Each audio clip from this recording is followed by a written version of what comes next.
Hello everyone, welcome to galaxy classes and defence academy Ringas. NCERT science की अगली series में आप सभी बच्चों का हार्दिक स्वागत है।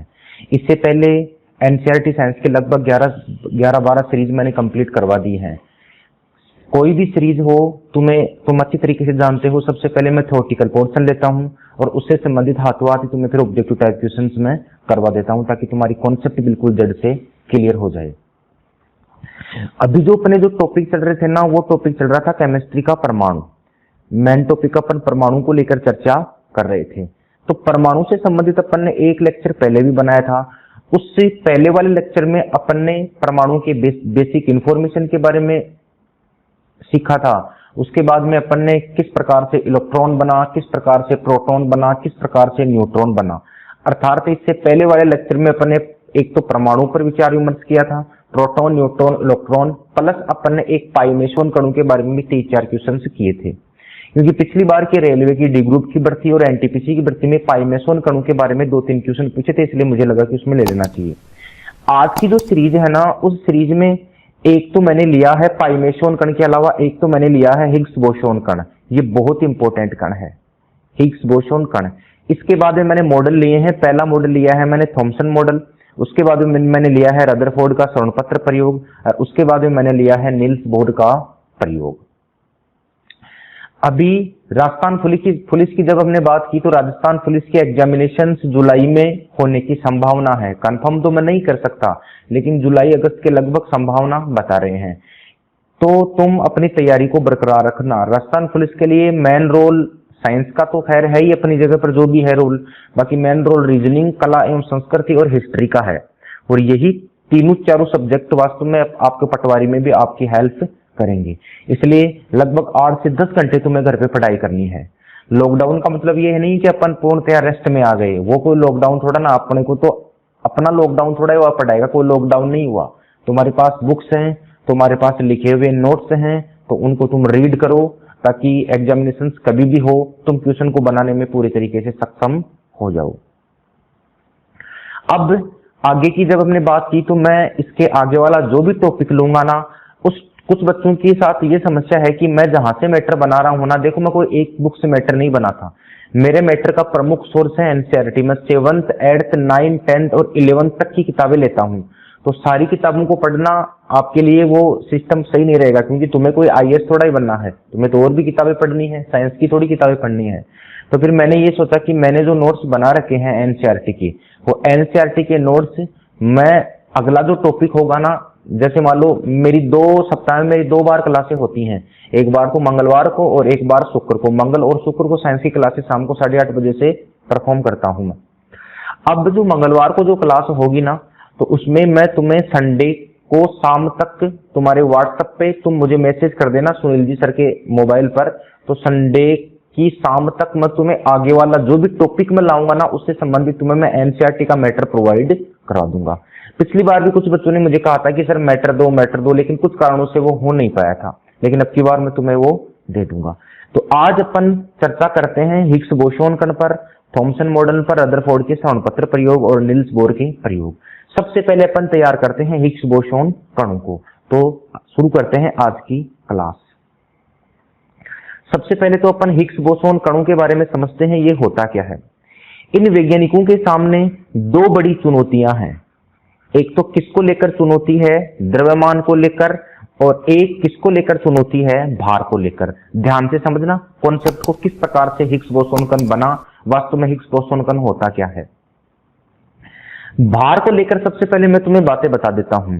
भार को लेकर भी समस्या ये थी कि किसी भी वस्तु में जो भार आता है ना, वो किस कारण से आता है और भार बदलता किस कारण से है। लेकिन अवधारणाएं चलती गई, परिभाषाएं बनती गई, और अंत में कुछ निष्कर्ष ये निकले कि किसी भी वस्तु का जो भार है ना, ये भार वास्तव में एक ही चीज पर निर्भर करता है, और वो है पृथ्वी का गुरुत्वाकर्षण बल, या हम ये कह सकते हैं कि भार की निर्भरता रहती है पृथ्वी के गुरुत्वीय त्वरण पर। ठीक है ना, ये बात यहां तक ठीक थी कि भार की निर्भरता रहती है पृथ्वी के गुरुत्वीय त्वरण। गुरुत्वीय त्वरण का मतलब होता है जी, और कुछ वैज्ञानिक तो ये भी कहते हैं कि जी समानुपाती क्या होता है, भार होता है। तो यहां पर वैज्ञानिकों को यह मालूम चल गया कि जैसे जैसे जी का मान बढ़ेगा तो वैसे वैसे किसी भी वस्तु का भार भी बढ़ेगा, और जिस प्रकार से जी का मान घटेगा वैसे वैसे किसी भी वस्तु का भार भी घटेगा। ये कॉन्सेप्ट तो वैज्ञानिकों के वास्तव में कई सालों पहले ही समझ में आ गई थी कि किसी भी वस्तु में भार आता है उस ग्रह के गुरुत्वीय त्वरण की वजह से, और भार बदलता है सिर्फ और सिर्फ गुरुत्वीय त्वरण के परिवर्तन होने की वजह से।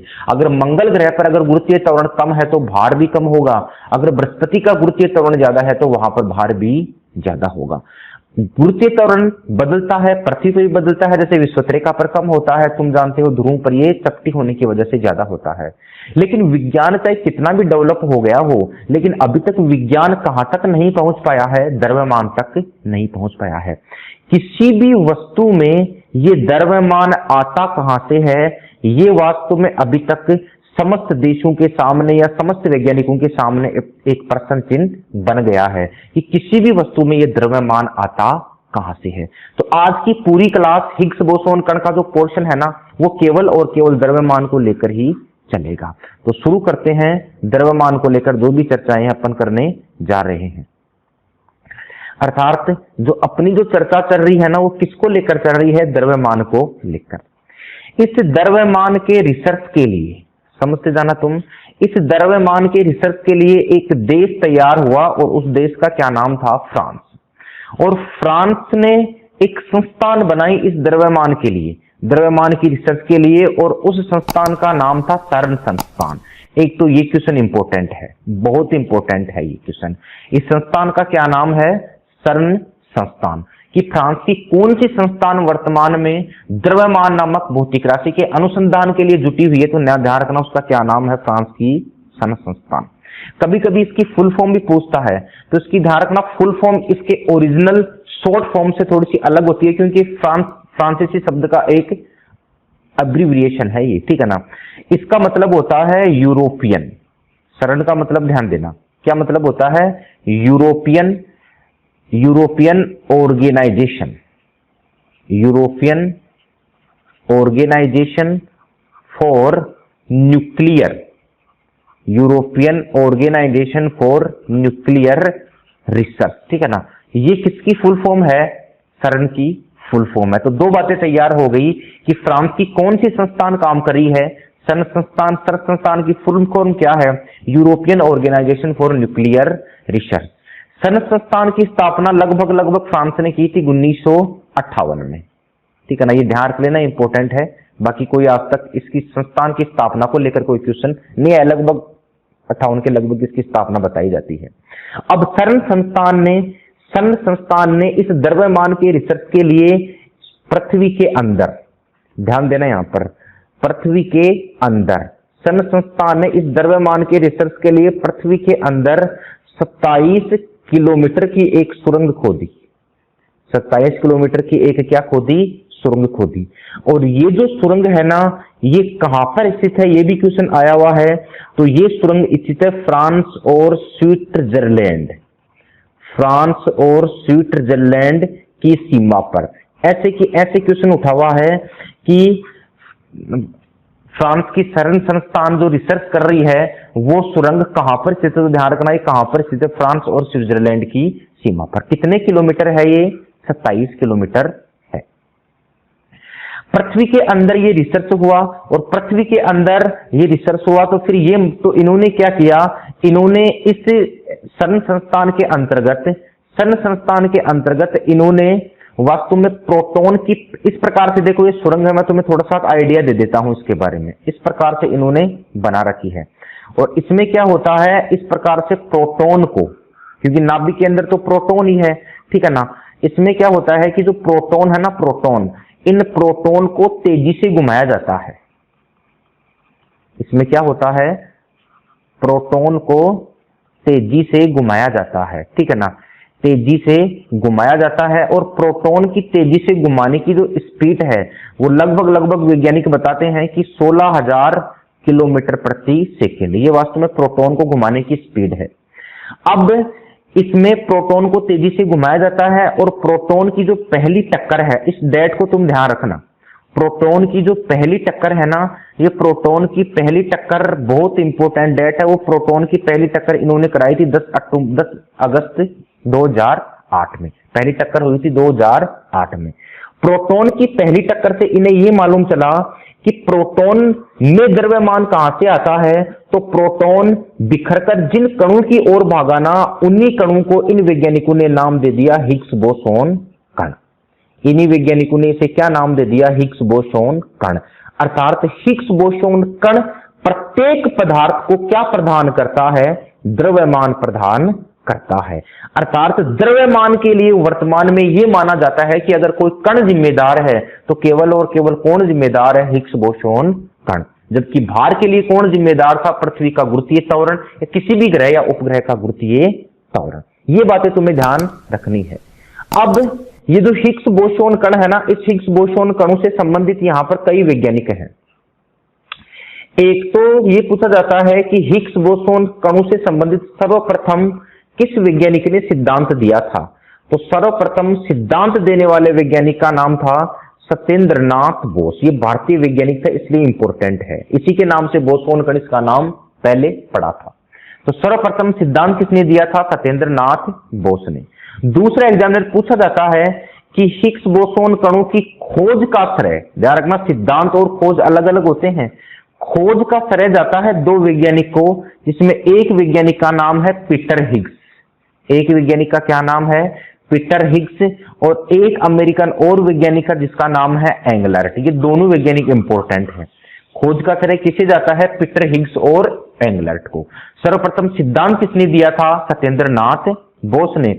और इसीलिए पीटर हिग्स और एंगलर्ट नामक वैज्ञानिक को 2013 में फिजिक्स का नोबेल पुरस्कार मिला था। फिजिक्स का इसे कौन सा पुरस्कार मिला था, नोबेल प्राइज मिला था। तो यहां से ये क्वेश्चन ऐसे उठा था कि बोसोन कणों की खोज के संदर्भ में नोबेल पुरस्कार पाने वाले निम्नलिखित में से कौन कौन से वैज्ञानिक, तो दो वैज्ञानिक थे, पीटर हिग्स और एंगलर्ट। जबकि सिद्धांत किसने दिया था, एस.एन. बोस ने। अब एक वैज्ञानिक और आता है जिनका नाम है लियोन लेडरमैन। ये भी इंपॉर्टेंट है, जिनका क्या नाम है, लियोन लेडरमैन। और लियोन लेडरमैन ने इन्हीं हिग्स बोसोन कणों को एक नामकरण अलग नाम दिया, वो नाम था ईश्वरीय कण। तो यहां से क्वेश्चन क्या पूछा जाता है कि किस वैज्ञानिक ने, ऐसे क्वेश्चन आता है, किस वैज्ञानिक ने हिग्स बोसोन कणों को ईश्वरीय कण कहा, तो आंसर क्या आएगा, लियोन लेडरमैन। अर्थात हिग्स बोसोन कणों से संबंधित तीन अपने साइंटिस्ट तैयार हुए हैं। सिद्धांत दिया था सत्येंद्रनाथ बोस, जो अपने इंडिया के रहने वाले हैं। खोज का श्रेय जाता है पीटर हिग्स और एंगलर्ट को, जिनको 2013 में नोबेल से नवाजा गया। और लियोन लेडरमैन ने इसे ईश्वरीय कण कहा या इसे गॉड पार्टिकल कहा। ये सारी बातें तुम्हें इससे संबंधित याद करनी है। तो शुरू करते हैं अपन, थोड़ा सा इसका लाइव प्रेजेंटेशन अपन देख लेते हैं। इस प्रकार इन्होंने हिग्स बोसोन कणों की, इन्होंने प्रोटॉन की जो टक्कर कराई थी ना, ये प्रोटॉन की टक्कर की इमेज है। किसकी इमेज है, प्रोटॉन की टक्कर की इमेज है। और मैंने तुम्हें बताया कि प्रोटॉन की पहली टक्कर इन्होंने कब कराई थी, 10 अगस्त 2008। सॉरी, ये सितंबर है, ये अगस्त नहीं है, ये क्या है, सितंबर है, लगभग 2008 याद रखना तुम। अब इसमें तुम गौर करो, जैसे ये प्रोटॉन की टक्कर हुई ना, तो यहां पर देखो कुछ कण इधर आए और कुछ कण इधर आए, और इन्हीं कणों को जो बिखरे ना कण, इन्हीं कणों को इन्होंने नाम दिया हिग्स बोसोन कण। इन्हीं कणों को इन्होंने क्या नाम दिया, हिग्स बोसोन कण नाम दिया। और यही हिग्स बोसोन कण प्रत्येक पदार्थ को या प्रत्येक पिंड को क्या प्रदान करता है, द्रव्यमान प्रदान करता है। अब ये टक्कर, इसके लिए आपको मालूम है, मैंने तुम्हें बताया कि इसके लिए जो सुरंग खोजी गई थी ना, वो सुरंग मैंने तुम्हें पहले भी बताया कि वो सुरंग कितने किलोमीटर की सुरंग इन्होंने खोजी थी। तो ये सुरंग इंपॉर्टेंट है। ये सुरंग कितने किलोमीटर की इन्होंने खोजी थी, 27 किलोमीटर की। और ये सुरंग इन्होंने कहां पर खोजी थी, तो ध्यान रखना मेरे दोस्तों, आंसर आता है फ्रांस व स्विट्जरलैंड की सीमा पर। ये मैंने आपके सामने जो वीडियो चलाया है ना, ये वीडियो वास्तव में उसी का है, ये उसी सुरंग का वीडियो है जो वास्तव में फ्रांस की सर्न नामक संस्थान ने जारी कर रखा है। तो फ्रांस और स्विट्जरलैंड की सीमा पर है, 27 किलोमीटर की ये सुरंग है। और इसको करने वाली कौन सी संस्थान है, सर्न संस्थान है। ये सर्न संस्थान है। तो इसकी फुल फॉर्म मैंने तुम्हें पहले ही बता दी, European organisation for nuclear research. अब ध्यान देना, यहां पर नीचे मैंने एक शब्द लिखा है, इस शब्द को तुम ध्यान देना, लार्ज हैड्रॉन कोलाइडर। इस संस्थान के अंतर्गत ये जो रिसर्च चल रहा है ना, उस रिसर्च को नाम दिया गया है लार्ज हैड्रॉन कोलाइडर, और लार्ज हैड्रॉन कोलाइडर को शॉर्ट में बोला जाता है LHC। और LHC के बारे में एक बार क्वेश्चन क्या आया था कि विश्व का सबसे बड़ा जो वैज्ञानिक प्रयोग है, विश्व का सबसे बड़ा कौन सा प्रयोग है, जो वैज्ञानिक प्रयोग है ना, वो वैज्ञानिक प्रयोग वास्तव में किस नाम से जाना गया? तो ध्यान रखना, किस नाम से जाना गया? LHC। अर्थात करने वाली संस्थान का नाम सर्न संस्थान है। फ्रांस इस सिस्टम को बैठा रहा है, और उस प्रोजेक्ट का क्या नाम है? LHC, जिसे बोला जाता है लार्ज हैड्रॉन कोलाइडर। तो लार्ज हैड्रॉन कोलाइडर के जरिए कितने किलोमीटर की सुरंग खोदी गई 27 किलोमीटर की। कहां पर खोदी गई? फ्रांस और स्विट्जरलैंड की सीमा पर। तो तुम प्रोजेक्ट का ध्यान रखना, लार्ज हैड्रॉन कोलाइडर। तो शुरू कर रहे हैं अपन इससे संबंधित पहला क्वेश्चन। एक भी आंसर तुम्हारा गलत नहीं होना चाहिए। पहला क्वेश्चन बताओ, बोसोन कण सिद्धांत सर्वप्रथम किस वैज्ञानिक ने दिया था? फटाफट कमेंट करके बता दो मुझे।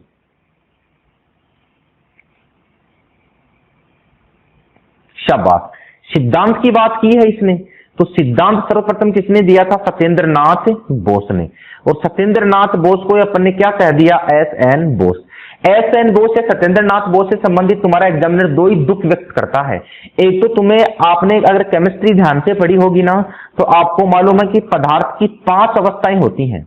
तो पदार्थ की जो 5वीं अवस्था है ना, पदार्थ की 5वीं अवस्था, उस 5वीं अवस्था का क्या नाम है? उस 5वीं अवस्था का नाम है बोस-आइंस्टीन कंडेंसेट। उस 5वीं अवस्था का क्या नाम है? बोस-आइंस्टीन कंडेंसेट, यही नाम है। तो बोस-आइंस्टीन कंडेंसेट में भी 2 वैज्ञानिक थे। एक वैज्ञानिक था कौन? SN बोस, जिसे सत्येंद्रनाथ बोस बोला जाता है। और एक वैज्ञानिक कौन था? एक वैज्ञानिक था अल्बर्ट आइंस्टीन। तो ध्यान रखना, ये दोनों बातें तुम्हें इंपॉर्टेंट रखनी है। पदार्थ की 5वीं अवस्था की खोज के संदर्भ में भी सत्येंद्रनाथ बोस का हाथ था। और बोसोन कणों का सिद्धांत भी सर्वप्रथम किसने दिया था? भारतीय वैज्ञानिक सत्येंद्रनाथ बोस ने ही दिया था। जगदीश चंद्र बोस मत याद कर देना। जगदीश चंद्र बोस से संबंधित एक क्वेश्चन क्या उठाता है? ये उठाता है कि जो पादप होते हैं ना, पादपों की वृद्धि का मापन करने के लिए एक उपकरण काम आता है जिसका नाम है क्रेस्कोग्राफ। जिसका क्या नाम है? क्रेस्कोग्राफ। और इस क्रेस्कोग्राफ के, अगर तुम्हें पूछे कि इस क्रेस्कोग्राफ के आविष्कारक कौन है, तो इसका आविष्कार कौन है? जगदीश चंद्र बोस। क्रेस्कोग्राफ क्या काम आता है? क्रेस्कोग्राफ काम आता है पादपों की लंबाई चौड़ाई या पादपों की वृद्धि का मापन। पादपों की वृद्धि का मापन किससे किया जाता है? क्रेस्कोग्राफ, ठीक है ना। ये मैंने तुम्हें इकोलॉजी के पहले या दूसरे वीडियो में मैंने तुम्हें इसके बारे में बताया था कि कौन सा क्रेस्कोग्राफ है। तो बोसोन कण का सिद्धांत किसने दिया था? सत्येंद्रनाथ बोस ने। तो पहले का राइट आंसर हो जाएगा ए। सभी बच्चों का सही है, शाबाश। अगला क्वेश्चन देखो, हिग्स बोसोन कणों की खोज के उपलक्ष्य में किन वैज्ञानिकों को नोबेल से नवाजा गया? नोबेल से नवाजा गया, फटाफट बताओ। खोज अपन ने देख ली, अब नोबेल से किन्हें नवाजा गया था? फटाफट बता दो मुझे।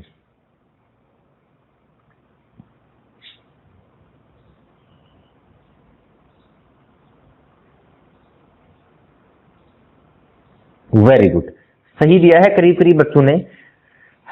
खोज के उपलक्ष्य में नोबेल से नवाजा गया था पीटर हिग्स को और एंगलर्ट को। और मैं तुम्हें बता दूं किस वर्ष का दिया गया था? 2013 का। और 2013 का किस क्षेत्र का इन्हें दिया गया था? फिजिक्स। 2013 का फिजिक्स, भौतिक विज्ञान के क्षेत्र में, ठीक है ना। ध्यान रखना, केमिस्ट्री का नहीं मिला था, भौतिक विज्ञान का मिला था, क्योंकि पार्टिकल्स फिजिक्स में भी चलते हैं, इसलिए तुम्हें कंफ्यूज करने के लिए दे सकता है। क्योंकि चैप्टर तो ये किसका चल रहा है? चैप्टर तो वास्तव में केमिस्ट्री का चल रहा है। लेकिन ध्यान रखना, ये जो कण आते हैं ना, इन कणों के नाम से फिजिक्स में भी एक टॉपिक चलता है जिसे बोला जाता है क्वांटम फिजिक्स।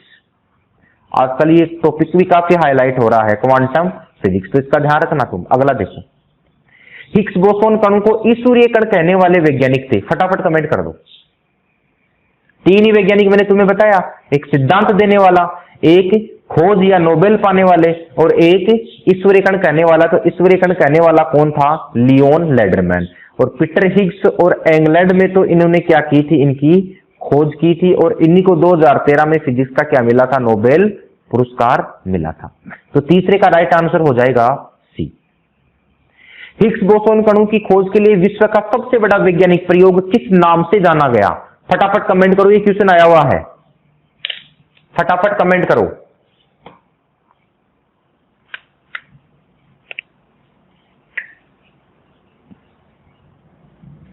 नहीं, बच्चे कंफ्यूज हो रहे हैं। देखो, सबसे बड़ा वैज्ञानिक प्रयोग पूछा है, ये नहीं पूछा है कि कौन सी संस्थान कर रही है। और सबसे बड़ा वैज्ञानिक प्रयोग मैंने तुम्हें बताया, सबसे बड़े वैज्ञानिक प्रयोग का क्या नाम था, large hadron collider. Large hadron collider, और लार्ज हैड्रॉन कोलाइडर को शॉर्ट में क्या बोला गया, LHC। हाँ, ये बात अलग है कि इसको करने वाली संस्थान का क्या नाम था, सर्न। तो सर्न कोई प्रयोग थोड़ा ही है, संस्थो वास्तव में फ्रांस की किसका नाम है, एक संस्थान का नाम है। तो यहां पर मैंने तुम्हें बताया कि सबसे बड़ा वैज्ञानिक प्रयोग पूछा है, तो वैज्ञानिक प्रयोग ध्यान रखना, वैज्ञानिक प्रयोग कौन सा आ जाएगा, LHC, large hadron collider. Large hadron collider दिमाग में फिट रखना, L का मतलब होता है लार्ज, S का मतलब होता है हैड्रॉन और C का मतलब होता है कोलाइडर, ठीक है ना। देखो, सर्न का भी नाम दिया है, लेकिन सर्न तो एक प्रकार की संस्था है। इसमें देखो ए ऑप्शन है ना, इटर दिया है, इटर। ये इटर परियोजना के बारे में मैं तुम्हें नाभिकीय संलयन और विखंडन में बता दूंगा। ये इटर परियोजना बहुत इंपॉर्टेंट है। इस इटर परियोजना को बोला जाता है कृत्रिम सूर्य परियोजना। इसे क्या बोला जाता है, कृत्रिम सूर्य परियोजना। ध्यान रखना, कृत्रिम सूर्य बनाने की जो परियोजना वर्तमान में चल रही है ना, वो इटर परियोजना है, ठीक है। और द्रव्यमान पर जो काम आ रहा है वो LHC परियोजना है। तो फोर्थ का राइट आंसर हो जाएगा बी।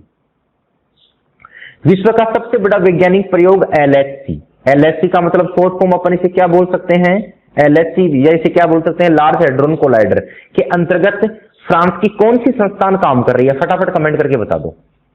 थ्योरेटिकल पोर्शन कवर करने के बाद में ऑब्जेक्टिव टाइप क्वेश्चन फटाफट हो जाते हैं, इसलिए मैं पहले उन क्वेश्चनों को थ्योरेटिकल पोर्शन कवर कराने में विश्वास रखता हूं, इसलिए तुम फटाफट कमेंट करके बता दो।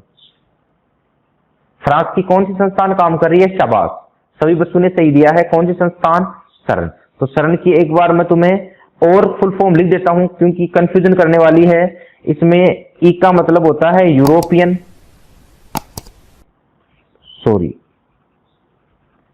European organisation, European organisation for nuclear research,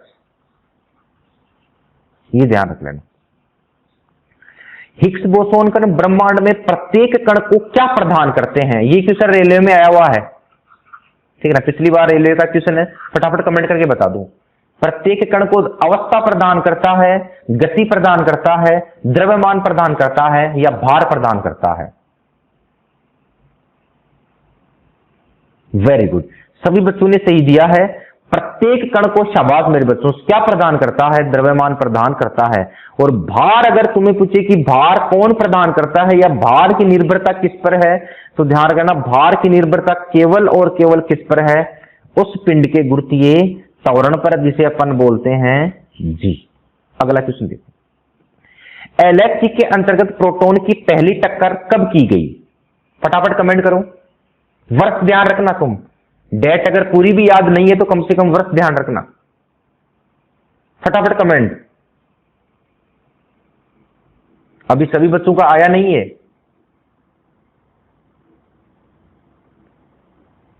very good. के अंतर्गत प्रोटॉन की पहली टक्कर कब हुई थी, 10 सितंबर 2008 को, ठीक है ना। अब मेरी बात को ध्यान से समझना, मैंने सी ऑप्शन और डी ऑप्शन कुछ विशेष बिंदु लिए हैं मैंने। सबसे पहले डी ऑप्शन पे देखो, आपने नाम सुना होगा मंगलयान, ठीक है ना। तो तुम्हारा एग्जामिनर पूछता है कि मंगलयान का प्रक्षेपण, भारत के मंगलयान का प्रक्षेपण कब हुआ था, तो ध्यान रखना, ये डेट याद रखनी पड़ेगी तुम्हें, 5 नवंबर 2013। ये इंपॉर्टेंट डेट है, इसीलिए इस डेट को मैंने यहां पर डाला है। दूसरा है यहां पर 24 सितंबर 2014। इसका संबंध भी किससे है, भारत के मंगलयान से है। क्यों, क्योंकि मंगलयान अपने कक्ष में पहुंचा, अपने किस में पहुंचा, कक्ष में पहुंचा। तो तुम्हारा एग्जामिनर ये भी पूछेगा कि मंगलयान भारत का मंगलयान अपने कक्ष में कब पहुंचा था, 24 सितंबर 2014 को, जबकि मंगलयान का प्रक्षेपण श्रीहरिकोटा से कब किया गया था, 5 नवंबर 2013 को। ये ध्यान रखना, लगभग ये 300 दिन का सफल अभियान था। ये 300 दिन का कौन सा अभियान था, सफल अभियान था। तो दोनों डेट को लेकर मेरे हिसाब से तुम्हें कोई कंफ्यूज नहीं रहा, ठीक है ना। 5 नवंबर 2013 को प्रक्षेपण, 24 सितंबर 2014 को अपने कक्ष में पहुंचा। बी डेट भी इंपॉर्टेंट है, बी वाली 1 फरवरी 2003। ये बी जो डेट है ना, ये बी डेट किससे संबंधित है, कल्पना चावला से संबंधित। किससे संबंधित है, कल्पना चावला से संबंधित है। कल्पना चावला से संबंधित क्यों है, क्योंकि कल्पना चावला ने, आपको मालूम है कि 2 बार अंतरिक्ष में अपनी उड़ानें भरी थी। तो दूसरी बार कोलंबियो यान के क्रैश होने पर कल्पना चावला की जो मृत्यु हुई थी ना, वो मृत्यु कब हुई थी, 1 फरवरी 2003 को। तो कल्पना चावला की मृत्यु किस वर्ष हुई थी, 1 फरवरी 2003 को। ये तीनों डेट इंपोर्टेंट है। अगला क्वेश्चन देखते हैं अपन। विश्व का सबसे बड़ा वैज्ञानिक प्रयोग LHC लार्ज हैड्रॉन कोलाइडर के तहत खोजी गई सुरंग कहां पर स्थित है, फटाफट कमेंट करो मुझे। फ्रांस व स्विट्जरलैंड की सीमा पर, फ्रांस व जर्मनी की सीमा पर, फ्रांस व स्पेन की सीमा पर, फ्रांस व पुर्तगाल की सीमा पर। अब की बात सभी बच्चे सही दे रहे हैं आंसर। इसका मतलब थ्योरेटिकल पोर्शन तुम्हारा हिग्स बोसोन कणों से संबंधित बिल्कुल क्लियर हो गया है, और इसका राइट आंसर क्या हो जाएगा, ए, फ्रांस और स्विट्जरलैंड की सीमा पर। और कितने किलोमीटर की है ये, 27 किलोमीटर की। LHC नामक महाप्रयोग में धरती में कितने किलोमीटर की सुरंग खोजी गई, फटाफट बता दो।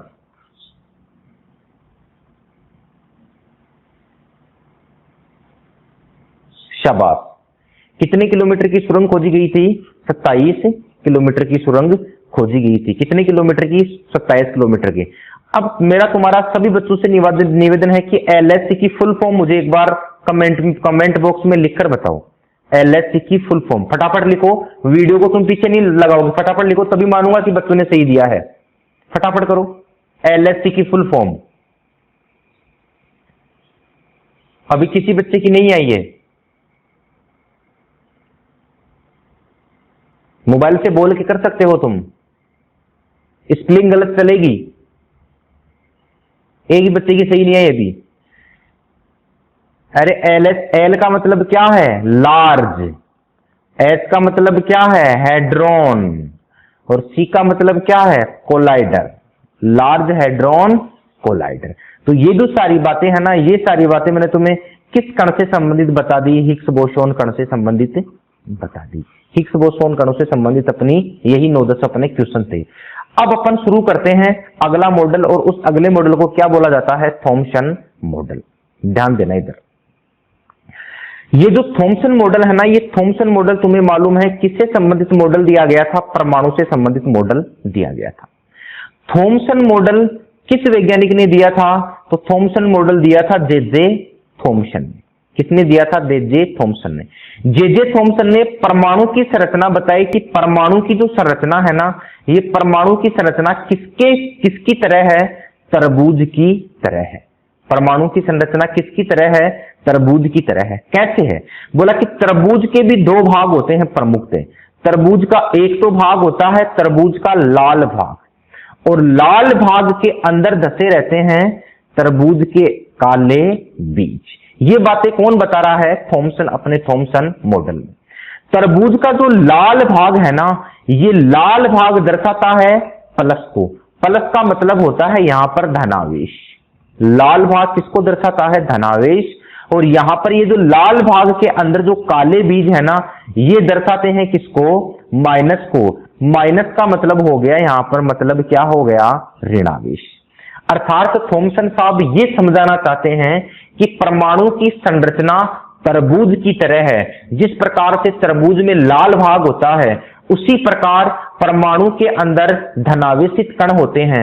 और जिस प्रकार से तरबूज के अंदर लाल भाग के अंदर काले बीज होते हैं, वैसे ही इसमें ऋणावेशित जो कण होता है वो चारों तरफ धसा रहता है। मैंने यहाँ पर ऋणावेशित कण के बारे में बोला है, अभी मैंने यहाँ पर इलेक्ट्रॉन के बारे में नहीं बोला, क्योंकि आगे चलकर इन्हीं ऋणावेशित कणों को स्टोने साहब ने एक नाम दिया, और वो नाम क्या था, इलेक्ट्रॉन।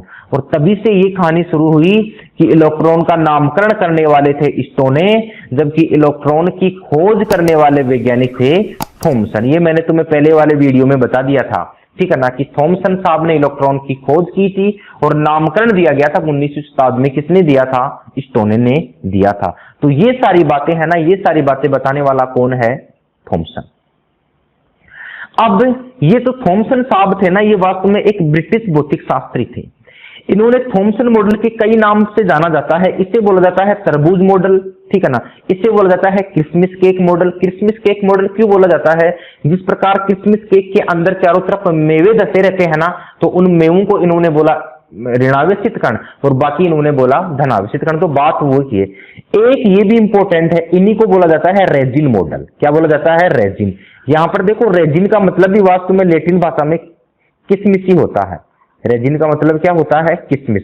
तो ये तीनों के तीनों नाम केवल और केवल किसके हैं? थॉमसन मॉडल के नाम है। ब्रिटिश भौतिक शास्त्री थे ये थॉमसन, और इन्हीं को थॉमसन मॉडल को ही इन्हीं को श्रेय जाता है किसकी खोज का? इलेक्ट्रॉन की खोज का। तो इलेक्ट्रॉन की खोज का श्रेय भी किस वैज्ञानिक को जाता है? थॉमसन साहब को जाता है। लेकिन कुछ कारणों से इनका जो थॉमसन मॉडल था ना, ये एक इतिहास के महत्व का या एक ऐतिहासिक महत्व का बनकर रह गया। क्यों? क्योंकि इनके जो थॉमसन मॉडल था, इनमें कुछ कमियां थी। इनकी कमियों को दूर किया इनके ही शिष्य ने, और इनके शिष्य का नाम था अर्नेस्ट रदरफोर्ड। तो तुम्हारा एग्जामिनर यहां से क्वेश्चन इस प्रकार से पूछा था। एग्जामिनर ने क्वेश्चन क्या पूछा था? एग्जामिनर ने क्वेश्चन ये पूछा था कि वास्तव में थॉमसन के मॉडल में संशोधित किस वैज्ञानिक ने किया था? रदरफोर्ड नामक वैज्ञानिक ने किया था। रदरफोर्ड ने जो प्रयोग किए थे ना, वो अल्फा प्रकीर्णन प्रयोग थे। वो अपन बाद में करेंगे। सबसे पहले अपन थॉमसन मॉडल से संबंधित 4-5 क्वेश्चन कर लेते हैं। तो मैं पहला क्वेश्चन शुरू कर रहा हूं, तुम बिल्कुल इंतमान से इसका आंसर देना। बताओ, परमाणु के संदर्भ में दिया जाने वाला थॉमसन मॉडल अन्य किस नाम से जाना जाता है? फटाफट कमेंट कर दो। परमाणु के संदर्भ में दिया जाने वाला थॉमसन मॉडल अन्य किस नाम से जाना जाता है? फटाफट कमेंट कर दो।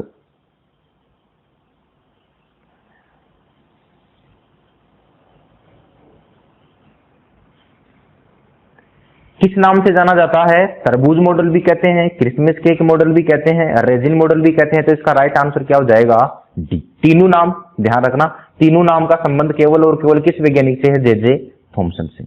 जिस प्रकार तरबूज के लाल वाले भाग में काला बीज होता है, उसी प्रकार परमाणु में ऋणावेशित कण उसमें धसा होता है। इलेक्ट्रॉन की बात नहीं की इन्होंने, केवल ऋणावेशित कण की बात की थी। किस सिद्धांत के अनुसार? फटाफट कमेंट करके बता दो, मात्र 5 सेकंड में। सिंपल सा क्वेश्चन है।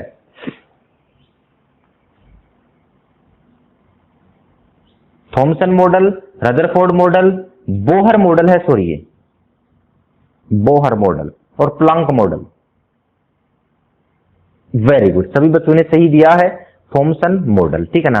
क्योंकि तरबूज तुम्हें कहीं पर भी दिख जाए तो तरबूज का संबंध केवल और केवल किससे है? थॉमसन साहब से है। अगला क्वेश्चन देखो।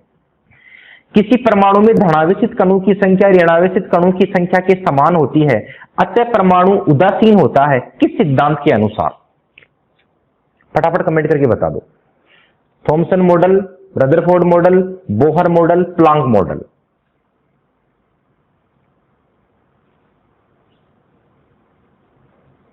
शाबाश, बिल्कुल सही है। इसका भी राइट आंसर क्या हो जाएगा? Thompson model. सबसे इंपॉर्टेंट जो सबसे सराहनीय बात की गई थी ना, वो यही की गई थी थॉमसन मॉडल से संबंधित, कि किसी भी परमाणु में धनावेशित कणों की संख्या ऋणावेशित कणों की संख्या के बराबर होती है। अर्थात ये कोई भी परमाणु है, इसमें जितने अंदर प्रोटॉन होंगे ना, उतने ही अंदर बाहर इसके चारों ओर कौन घूमते हुए नजर आएंगे? इलेक्ट्रॉन घूमते हुए नजर आएंगे। अर्थात प्लस और माइनस बिल्कुल बराबर होने की वजह से परमाणु विद्युतीय क्या होता है? उदासीन होता है। ऐसे एक क्वेश्चन भी आया हुआ था कि परमाणु विद्युतीय उदासीन होता है, किस वैज्ञानिक ने सर्वप्रथम बताया था? तो किस वैज्ञानिक ने बताया था? थॉमसन साहब ने। परमाणु विद्युतीय क्या होता है? उदासीन होता है। यह सर्वप्रथम किस वैज्ञानिक ने बताया था? ध्यान रखना, यह सर्वप्रथम किस वैज्ञानिक ने बताया था? थॉमसन नामक वैज्ञानिक ने बताया था। जितने प्लस उतने ही माइनस। ब्रिटिश भौतिक शास्त्री जे थॉमसन को इलेक्ट्रॉन की खोज के उपलक्ष्य में नोबेल से कब नवाजा गया? बताओ देखिए।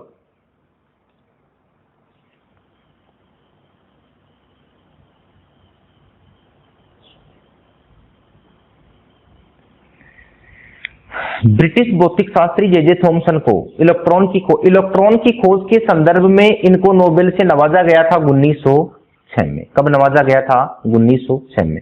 1911 तो तुम्हें ध्यान है, इंपॉर्टेंट, 1911 में न्यूक्लियस के बारे में बताया था। अगला क्वेश्चन देखो। अब इसके बाद में जो क्वेश्चन आता है ना, अपना जो मॉडल आता है ना, वो किसका मॉडल आता है? रदरफोर्ड। रदरफोर्ड का कौन सा प्रयोग? स्वर्ण प्रयोग। तो इससे संबंधित अपन बातें करते हैं। रदरफोर्ड के स्वर्ण प्रयोग में किन कणों का प्रयोग किया गया था? एल्फा कणों का प्रयोग किया गया था। एक तो ये ध्यान रखना, किन कणों का प्रयोग किया गया था? एल्फा कणों का प्रयोग किया गया था। इसलिए ये भी क्वेश्चन आता है, इसे एल्फा प्रकीर्णन प्रयोग भी कहते हैं। यहां पर देखो, मैंने रदरफोर्ड के साथ साथ दो इमेजें आपके सामने और सेट कर रखी है। एग्जामिनर ने क्वेश्चन पूछा था कि रदरफोर्ड के स्वर्ण प्रयोग में उनके किन दो शिष्यों का महत्वपूर्ण योगदान था। ये दो इनके शिष्य थे, जिनका एक नाम था हैंस ग्रेगर और दूसरे का नाम था अर्नेस्ट मार्क्सडन। ठीक है ना? तो हैंस ग्रेगर और मार्क्सडन साहब का संबंध भी स्वर्ण प्रयोग से संबंधित था। इन्होंने खुद ने यह प्रयोग नहीं किया, इन्होंने अपने दो शिष्यों से यह प्रयोग करवाया था। और दोनों शिष्यों का क्या नाम था? ग्रेगर, और दूसरे का क्या नाम था? मार्क्सडन। ये दोनों वैज्ञानिक तुम्हें इंपॉर्टेंट है, क्योंकि रदरफोर्ड से संभव तुम्हें ये नहीं पूछेगा कि एल्फा कणों का प्रयोग किस वैज्ञानिक ने किया था। रदरफोर्ड तुम्हें ऑप्शन दे दे, नहीं, अगर रदरफोर्ड तुम्हें ऑप्शन में नहीं दे तो इन दोनों वैज्ञानिक कहीं ना कहीं तुम्हें ऑप्शन में मिलेंगे। तो इससे संबंधित अपन तैयारी करते हैं इंफॉर्मेशन की, किस प्रकार से वास्तव में रदरफोर्ड का स्वर्ण प्रयोग कंप्लीट हुआ था। यहां पर ध्यान देना, स्वर्ण प्रयोग के लिए इन्होंने एक धातु ली और उस धातु का नाम था सोना। क्या नाम था? सोना। ठीक है ना? इन्होंने एक सोने की पतली पन्नी ली। इन्होंने एक सोने की कौन सी पन्नी ली? पतली पन्नी ली। और इस सोने की पतली पन्नी का एक बार एग्जामिनर ने व्यास पूछा था कि रदरफोर्ड के स्वर्ण प्रयोग में जो सोने की पतली पन्नी ली ना, उसका व्यास कितना था? तो उसका व्यास था मेरे दोस्तों 100 नैनोमीटर। कितना व्यास था? 100 नैनोमीटर। इन्होंने सोना ही क्यों लिया?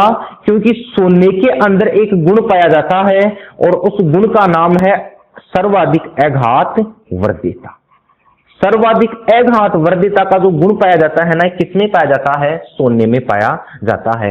आघात वर्धिता का मतलब क्या है? आघात वर्धिता का मतलब है कि पीटकर उसको कितना पतला किया जा सकता है। तो सबसे ज्यादा पीटकर अगर पतला किया जा सकता है ना, वो किसको किया जा सकता है? सोने को किया जा सकता है। तो एग्जामिनर ने यहां से क्वेश्चन क्या उठाया था कि रदरफोर्ड के स्वर्ण प्रयोग में गोल्ड का प्रयोग क्यों किया गया? अलग अलग ऑप्शन था, न्यूनतम आघात वर्धित था, अधिक आघात वर्धित था, और दो ऑप्शन थे, लेकिन ध्यान रखना आंसर क्या था? सर्वाधिक आघात वर्धित था। अब यहां पर इन्होंने एक रेडियो सक्रिय तत्व लिया, क्योंकि एल्फा की रेडियो सक्रिय तत्व लिया, क्योंकि इनको किन कणों की बौछार करवानी थी? एल्फा कणों की बौछार करवानी थी। और एल्फा, बीटा और गामा किरणों की बौछार तो केवल और केवल किन विकिरणों से किया जाता है? किन विकिरणों से किया जाता है? रेडियो सक्रिय तत्व से ही किया जाता है। क्वेश्चन यहां से यह भी पूछा था कि किस रेडियो सक्रिय तत्व का प्रयोग किया गया या किस रेडियो सक्रिय धातु का प्रयोग किया गया। तो ध्यान रखना, किस रेडियो सक्रिय धातु का इन्होंने प्रयोग किया गया था? रेडियम का। बहुत ज्यादा द्रव्यमान होता है जिनका, ध्यान देना। यहां पर तुम्हें पूछे कि सोने की पतली पन्नी का प्रयोग, तो समझ में आ गया कि सर्वाधिक आघात वर्धिता। किन कणों की बौछार कराई? एल्फा कणों की बौछार करवाई। ठीक है ना? और किस रेडियो सक्रिय धातु का प्रयोग किया गया था? तो रेडियम का प्रयोग किया गया था। अब रेडियम से यहां पर इन्होंने ये जो भाग है ना, इन्होंने यहां पर ये सोने की पतली पन्नी है, यही सोने की पतली पन्नी है। ठीक है ना? और यहां पर इन्होंने चारों तरफ एक आवरण बिछाया। ठीक है ना? और ये चारों तरफ इन्होंने आवरण या चारों तरफ इन्होंने लेप किसका चढ़ाया? जिंक सल्फाइड का। किसका लेप चढ़ाया? जिंक सल्फाइड का। क्यों चढ़ाया? क्योंकि जिंक सल्फाइड है ना, एक किस प्रकार का पदार्थ होता है? जिंक सल्फाइड मेरे दोस्तों एक स्फुरदीप्ति क्या होता है? पदार्थ होता है, ताकि इनको मालूम चल सके कि वास्तव में इनको मालूम ये चल सके कि कहां पर एल्फा किरणें टकरा रही हैं, कहां पर एल्फा किरणें टकरा रही हैं। तो टकराहट के मालूम करने के लिए इन्होंने किसका लेप चढ़ाया? जिंक सल्फाइड का लेप चढ़ाया। तुम्हें अगर कभी भी परमाणु से संबंधित अगर तुम्हें कोई क्वेश्चन नहीं भी आता है, इस प्रकार से कोई क्वेश्चन बना हुआ तुम्हें दिख जाए कि किस स्फुरदीप्ति पदार्थ का प्रयोग किया जाए, तो ध्यान रखना केवल और केवल कोई सा भी प्रयोग हो, भला हो, चाहे थॉमसन ने भी इसी जिंक सल्फाइड का स्फुरदीप्ति रूप में प्रयोग किया था। तो जिंक सल्फाइड तुम्हारे माइंड में होना चाहिए। आगे की बातचीत क्या है? आगे की बातचीत ये है कि इस रेडियो सक्रिय जो किरणें आ रही हैं, ये किरणें देखो यहां पर टकरा रही हैं, ठीक है ना। और इन टकराहट के मापन के लिए, इन टकराहट के मापन के लिए इन्होंने किस उपकरण का प्रयोग किया गया था? तो इन्होंने जिस उपकरण का प्रयोग किया था ना, उस उपकरण का नाम था जीएम काउंटर। ये क्वेश्चन सबसे इंपॉर्टेंट है इस सीरीज का। ये क्वेश्चन इसलिए इंपॉर्टेंट है क्योंकि ये एक नया क्वेश्चन बनाया था एग्जामिनर ने रेलवे में। उसने ये कहा था कि रदरफोर्ड के स्वर्णपत्र प्रयोग में अल्फा किरणों के मापन के लिए निम्नलिखित में से किस उपकरण का प्रयोग किया गया? GM counter. इसमें जी का मतलब होता है गीगर, ये दो वैज्ञानिकों का नाम है। एम का मतलब होता है मूलर, तो इसका फुल फॉर्म हो जाएगा गीगर मूलर काउंटर का प्रयोग किया गया था।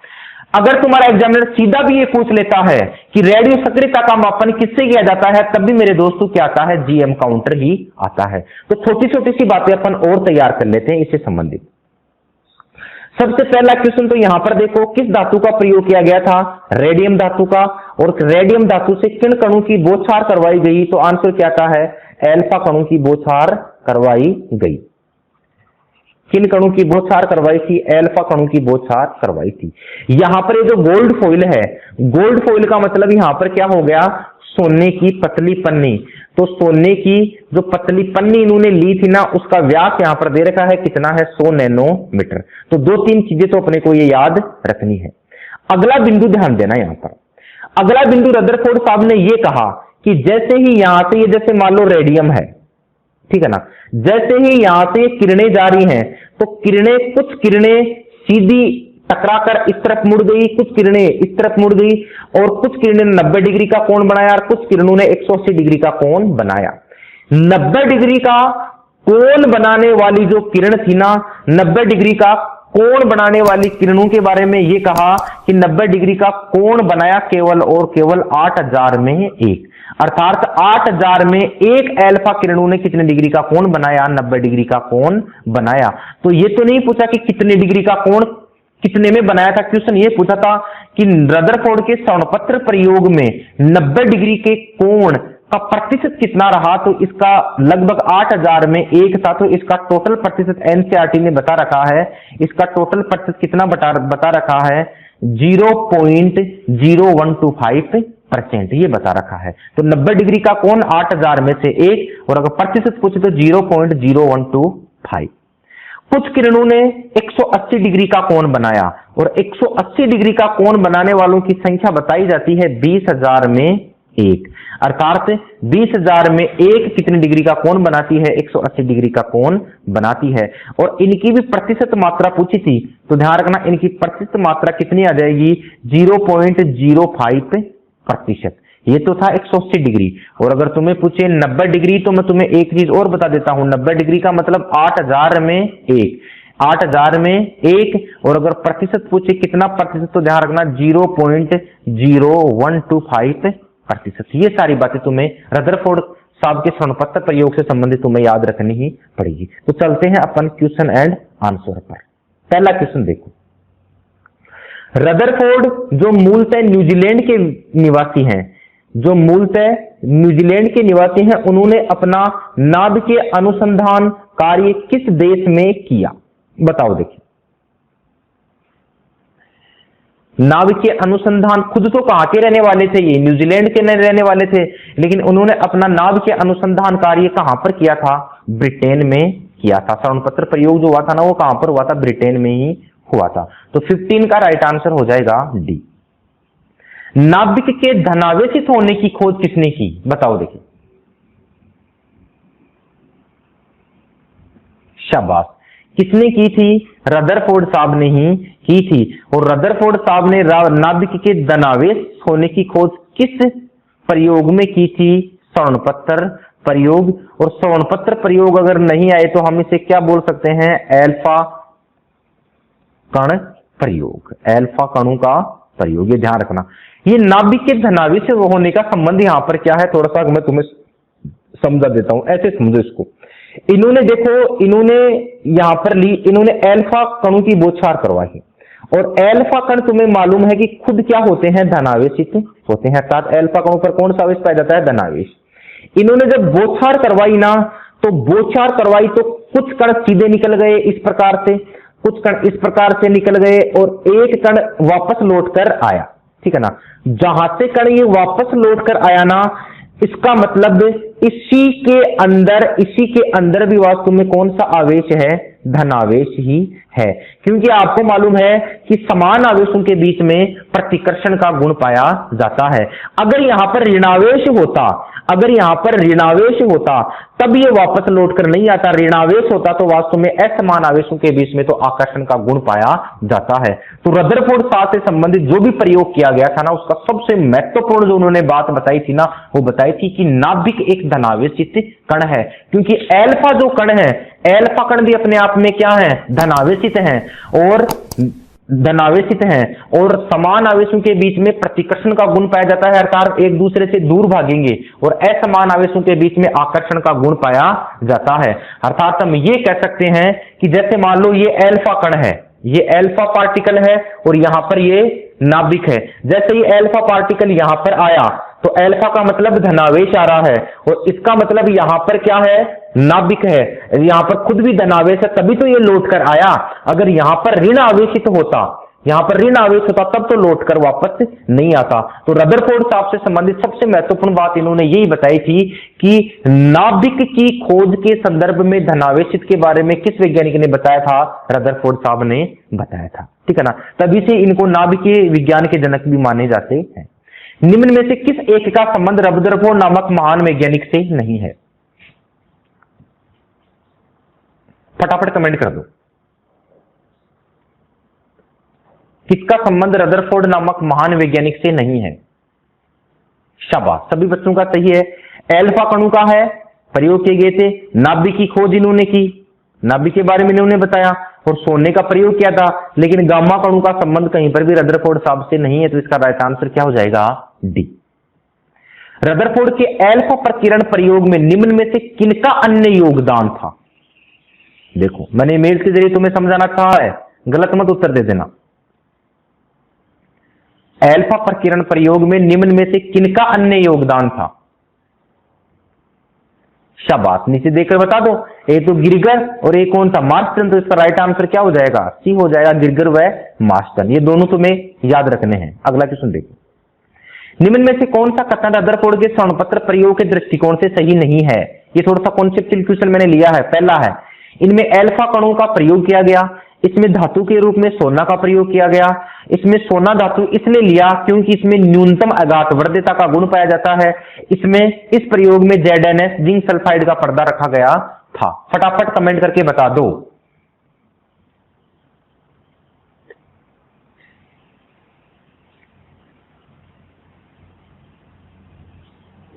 थोड़ा सा क्वेश्चन को ध्यान से नहीं पढ़ा आपने। इसमें एल्फा कणों का प्रयोग किया गया था, बात बिल्कुल सही है। इसमें धातु के रूप में सोना का प्रयोग किया गया, बिल्कुल सोना भी है। और रेडियो सक्रिय तत्व पूछे तो तुम्हें क्या करना है, रेडियो सक्रिय पूछे तो क्या करना है तुम्हें, रेडियम।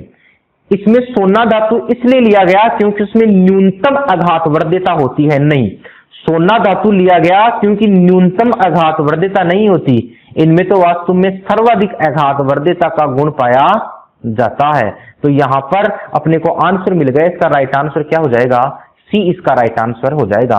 इसमें जिंक सल्फाइड का पर्दा रखा गया था, बिल्कुल रखा गया था। क्यों रखा गया था, क्योंकि जिंक सल्फाइड अपने आप में एक किस प्रकार का पदार्थ था, स्फुरदीप्ति पदार्थ था। तो 19 का राइट आंसर हो जाएगा सी। रदरफोर्ड के स्वर्णपत्र प्रयोग में एल्फा कणों के उत्सर्जन में किस रेडियो सक्रिय तत्व पूछा है, धातु नहीं पूछी, रेडियो सक्रिय तत्व है। एल्फा विकिरणों का रिसोर्स पूछा है, फटाफट कमेंट करके बता दो। शाबाश, किसका प्रयोग किया गया था, रेडियम धातु का प्रयोग किया गया, बिल्कुल सही है। अगला क्वेश्चन देखो, रदरफोर्ड के स्वर्णपत्र प्रयोगों के निष्कर्षण के आधार पर असत्य कथन है। परमाणु का अधिकांश द्रव्यमान नाभिक में होता है। परमाणु का आकार, नाभिक का आकार परमाणु के आकार के तुलना में अत्यंत छोटा होता है। परमाणु का आकार 1 फर्मी होता है, परमाणु भार से खोखला होता है। बताओ देखिए कमेंट करके। बिल्कुल कॉन्सेप्चुअल क्वेश्चन है, गलत नहीं होना चाहिए तुम्हारा।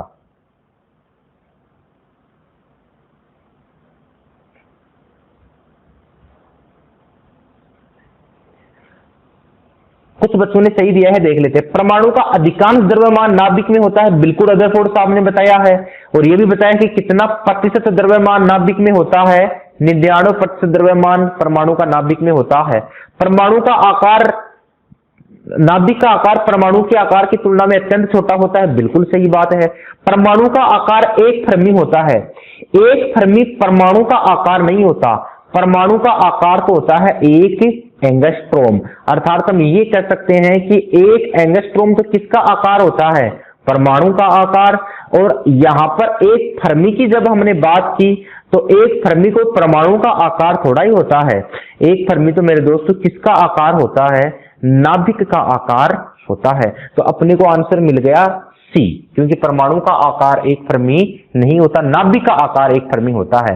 1 एंगस्ट्रोम का मतलब 10 की घात -10 मीटर और 1 फर्मी का मतलब 10 की घात -15 मीटर। अगला क्वेश्चन देखो, परमाणु का आकार नाभिक की तुलना में कितना बड़ा होता है, फटाफट कमेंट करके बता दो। पिछली वाली क्लास में मैंने क्वेश्चन डाला है, 1000 गुना, 10,000 गुना, 1,00,000 गुना, 10 गुना, 100 गुना।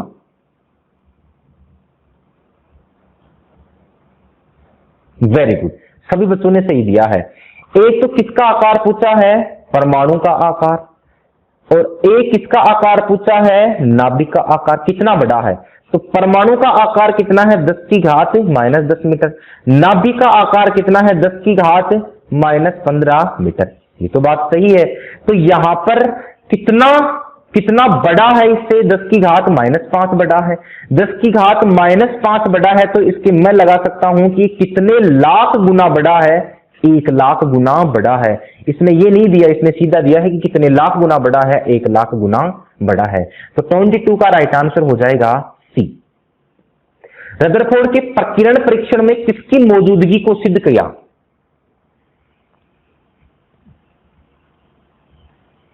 सभी पदार्थों में परमाणु, पदार्थों में इलेक्ट्रॉन, पदार्थों में न्यूट्रॉन, पदार्थों में न्यूक्लियस। बिल्कुल ध्यान से जवाब देना तुम।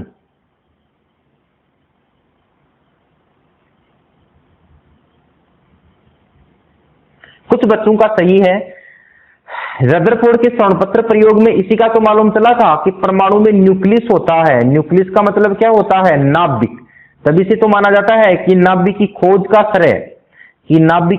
श्रेय भी किसे जाता है, तो नाभिक की खोज का श्रेय भी किसे जाता है, रदरफोर्ड साहब को ही जाता है। तो परमाणु की न्यूक्लियस, परमाणु में न्यूक्लियस होता है, यही वास्तव में सबसे बड़ा रिसर्च किसका था, रदरफोर्ड के प्रकीर्णन प्रयोग का रिसर्च था। किन किरणों के प्रकीर्णन से नाभिक के आकार का आकलन किया जाता है, फटाफट बता दो। अल्फा, बीटा, गामा और एक्स किरणें। किन किरणों के प्रकीर्णन से नाभिक के आकार का आकलन किया जाता है, सभी बच्चों का सही है। किनका है, अल्फा का। क्यों, क्योंकि अल्फा भी अपने आप में किस प्रकार का कण है, धनावेशित कण है। किस प्रकार का कण है, धनावेशित कण है। और परमाणु की जो नाभिक होती है ना, नाभिक, इस नाभिक में भी आपको मालूम है मुख्यतः कौन पाया जाता है, प्रोटॉन। और रदरफोर्ड साहब ने यह कहा कि प्रोटॉन भी अपने आप में किस प्रकार का कण है, धनावेशित कण है। किस प्रकार का कण है, धनावेशित कण है। रदरफोर्ड नाभिक के प्रयोग में अल्फा कणों के धातु के पतले पत्र पर प्रहार से निम्न में से कौन से निष्कर्ष प्राप्त हुए। बिल्कुल कॉन्सेप्चुअल क्वेश्चन है, यूपीएससी में आया हुआ क्वेश्चन है ये। फटाफट कमेंट करके बता दो मुझे, गलत मत देना, बिल्कुल ध्यान से समझ लेना।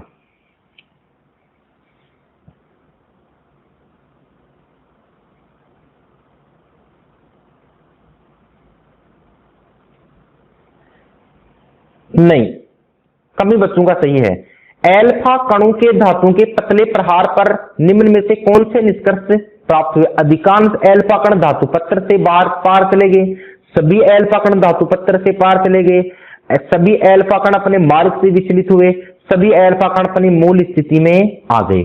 इसकी क्वेश्चन की मैं तुम्हें ट्रिक कर देता हूं।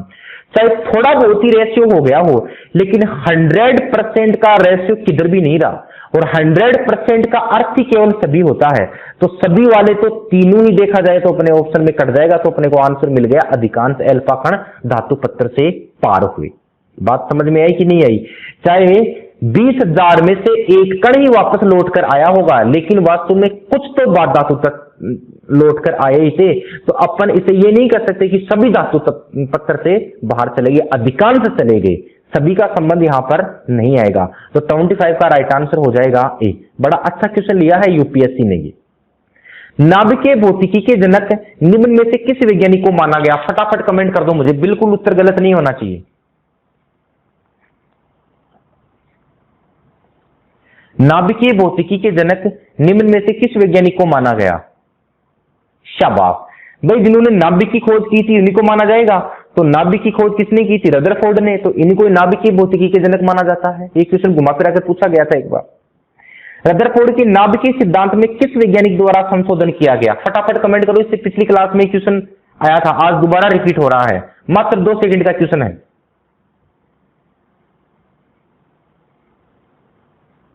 शाबाश, 1-2 बच्चों ने गलत बताया है। किसने प्रयोग किए थे? Niels Bohr. एक चीज मैं तुम्हें दोबारा बता देता हूं, पिछली बार अगर वीडियो नहीं देखा होगा तो तुम्हें संशोधन से संबंधित तुम्हें पूछे कि थॉमसन मॉडल में संशोधित करने वाला कौन था, ठीक है ना। रदरफोर्ड साहब के मॉडल में संशोधित करने वाला कौन था, ठीक है ना। और अगर थॉमसन मॉडल का संशोधन किया था किसने? रदरफोर्ड साहब ने। और रदरफोर्ड साहब का संशोधन किया था किस वैज्ञानिक ने? नील्स बोहर साहब ने। तो तीनों संशोधन तुम्हें याद रखने हैं। तो 27 का राइट आंसर हो जाएगा सी। अगला देखो, रदरफोर्ड के श्रवणपत्र प्रयोग में सोने की पतली झिल्ली का प्रयोग किया गया, जिसकी मोटाई कितनी थी? फटाफट कमेंट कर दो, बिल्कुल आंसर गलत नहीं होना चाहिए।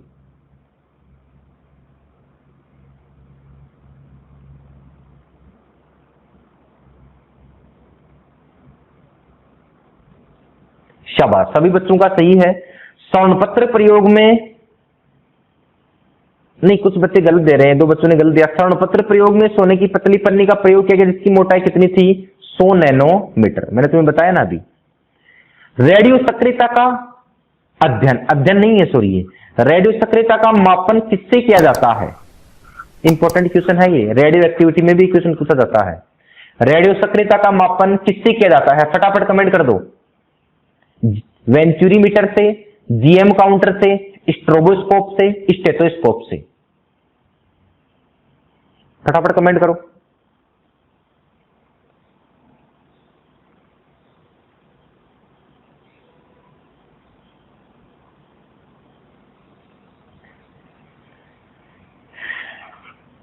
शाबाश, सही दिया है। मापन किससे किया जाता है? जीएम काउंटर से। यहां पर अगर तुम्हें पूछे जीएम काउंटर की फुल फॉर्म अगर तुम्हें पूछे तो यहां पर ध्यान रखना, जी का मतलब होता है ग्रीगर, ये वैज्ञानिक के नाम थे, और एम का मतलब होता है मुल्लर, तो इसे बोला जाता है ग्रीगर मुल्लर काउंटर। बात करते हैं इसके पहले ऑप्शन पे। वेंचुरीमीटर इंपॉर्टेंट है, भौतिक विज्ञान में पूछा जाता है कि जो द्रव प्रवाह आता है, ठीक है ना, द्रव प्रवाह का जो मापन है ना, द्रव प्रवाह का मापन किससे किया जाता है? तो ध्यान रखना, वेंचुरीमीटर से किया जाता है। जैसे मान लो नदी का पानी बह रहा है, उसका मापन किस उपकरण से किया जाएगा? वेंचुरीमीटर से। किसी भी झील का पानी फ्लो हो रहा है तो द्रव प्रवाह का मापन वेंचुरीमीटर से किया जाता है। जीएम काउंटर अपना हो गया। स्ट्रेबोस्कोप इंपोर्टेंट है। स्ट्रेबोस्कोप ज्ञात किया जाता है कोई भी उड़ते पिंड है ना, उड़ते पिंड, तो उड़ते पिंडों की चाल ज्ञात करने में, ये क्वेश्चन आया हुआ है रेलवे की डी ग्रुप की एग्जाम में। उड़ते पिंडों की चाल ज्ञात करने में किसका प्रयोग किया जाता है? स्ट्रेबोस्कोप का प्रयोग किया जाता है। और स्टेथोस्कोप का प्रयोग तुम्हें मालूम है किसमें किया जाता है? हृदय धड़कन दर का मापन करने में। हृदय धड़कन दर का क्या करने में किया जाता है? मापन करने में किसका प्रयोग किया जाता है? स्टेथोस्कोप का प्रयोग किया जाता है।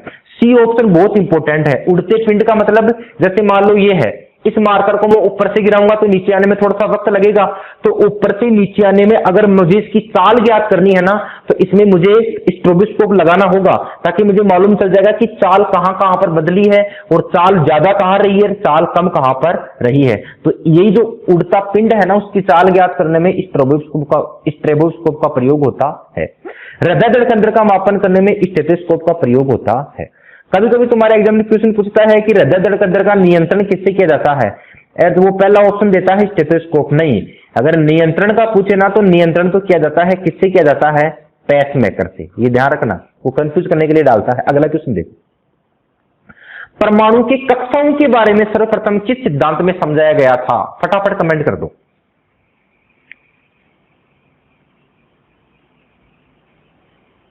शाबाश। कक्षाओं के बारे में सर्वप्रथम किसने समझाया था? नील्स बोहर के सिद्धांत में। नील्स बोहर नामक वैज्ञानिक ने सर्वप्रथम कक्षाओं के बारे में समझाया था, ठीक है ना। और इनसे संबंधित एक क्वेश्चन आता है, एक क्वेश्चन ये भी आता है कि नील्स बोहर साहब ने किसमें संशोधन किया था? तो नील्स बोहर साहब ने किसके प्रयोग में संशोधन किया था? तो ध्यान रखना, रदरफोर्ड के प्रयोग में संशोधन किया था। क्योंकि रदरफोर्ड साहब ने ये तो कहा था कि इलेक्ट्रॉन बार चक्कर लगाते हैं, ये भी इनको कहा था कि नाभिक में धनावेश या प्रोटॉन होता है, लेकिन उन्होंने ये नहीं कहा था कि किन कक्षाओं में चक्कर लगाते हैं। तो निश्चित कक्षाओं के बारे में किसने बताया था? नील्स बोहर ने बताया था। इनसे संबंधित एक क्वेश्चन आता है, वो मैं तुम्हारे सामने अभी डाल रहा हूं। जब इलेक्ट्रॉन निम्न ऊर्जा स्तर से उच्च ऊर्जा स्तर की ओर जाते हैं, तो बस यही क्वेश्चन इनसे संबंधित सबसे इंपॉर्टेंट पूछा जाता है। निम्न से ऊपर जाते हैं ना, देखो ध्यान रखना, अगर इलेक्ट्रॉन ऊपर से नीचे आते हैं तो ऊर्जा का होता है उत्सर्जन, ऊर्जा का उत्सर्जन होता है। और इलेक्ट्रॉन अगर नीचे से ऊपर जाते हैं ना, तो मेरे दोस्तों ऊर्जा का क्या होता है? अवशोषण होता है। तो इसका राइट आंसर हो जाएगा ए। किस प्रकार से होता है समझते हैं अपन। ये इन्होंने कक्ष बताए हैं, यहां पर ये न्यूक्लियस है। अब इलेक्ट्रॉन के पास यहां पर दो चॉइस रहती है। अगर इलेक्ट्रॉन ऊपर से नीचे आ रहा है तो देखो यहां पर लिखा हुआ है एमिशन ऑफ एनर्जी। एमिशन का मतलब केवल और केवल यहां पर किस शब्द से है? उत्सर्जन से है। अर्थात ऊपर से नीचे आने पर ऊर्जा का क्या होता है? उत्सर्जन। और नीचे से ऊपर जाने पर होता है अब्जॉर्बेशन। और अब्जॉर्बेशन का मतलब यहां पर केवल और केवल मेरे दोस्तों क्या है? अवशोषण है, ठीक है ना। तो आज अपन ने टोटल कितने क्वेश्चन लिए हैं? आज अपन ने लिए हैं 31 क्वेश्चन आज अपन ने लिए हैं। सारे ही बच्चों ने अच्छे कमेंट करके बताए हैं। अपनी अगली क्लास होगी मंगलवार को शाम को 8:30 बजे। तब तक के लिए धन्यवाद।